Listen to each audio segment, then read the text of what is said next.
అందరికీ నమస్కారం. శ్రీ గురుభ్యో నమః. కంచి పరమాచార్య స్వామి వారి మహత్యాన్ని తెలిపే ఈ అనుభవం పేరు సిద్ధులు.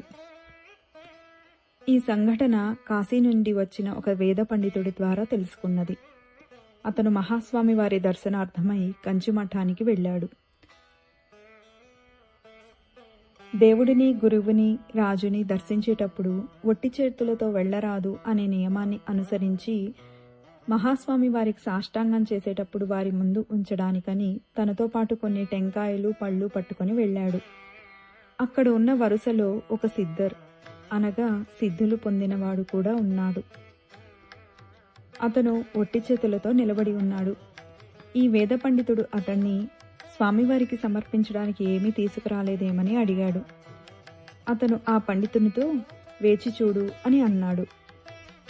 అతని వంతు రాగానే పరమాచార్య స్వామివారికి నమస్కరించి గాల్లో చేతులని ఆడించి ఒక బుట్ట నిండా పళ్ళు తీశాడు.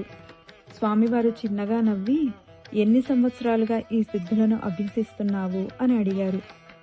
చాలా సంవత్సరాలుగా చేస్తున్నాను అని చెప్పి గాలిలో నుండి పూలు కూడా తీశాడు.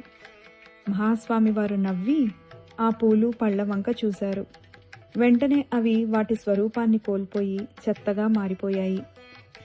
స్వామివారిలాగా చేయుటకు ప్రయత్నించి ఆ సిద్ధుడు విఫలుడయ్యాడు. స్వామివారు అతనితో ఇటువంటి లోకవిహితమైన సిద్ధులను వదిలి ప్రజలకు, సమాజానికి ఉపయోగపడే వాటిని చేయమని సలహా ఇచ్చి పంపించారు.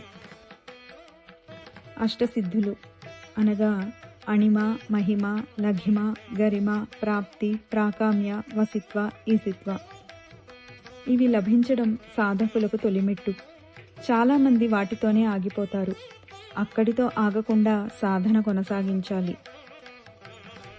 జ్ఞానులకు ఆ సిద్ధులన్నీ వశవర్తులైనా వాటిని ఎన్నడూ ప్రదర్శించరు. ఒకవేళ ప్రదర్శిస్తే అది మరొకరి శ్రేయస్సుకే చేస్తారు. రామకృష్ణ పరమహంస, రమణ మహర్షి మొదలగు వారికి ఇవన్నీ కరతలామలకం. కానీ అనవసరంగా వాటిని ప్రదర్శించినట్లు ఎక్కడా లేదు. అపార కరుణా సింధుం జ్ఞానదం శాంతరూపిణం శ్రీ చంద్రశేఖర గురుం ప్రణమామి ముదాన్వహం. పెరియవా శరణం. స్వస్తి.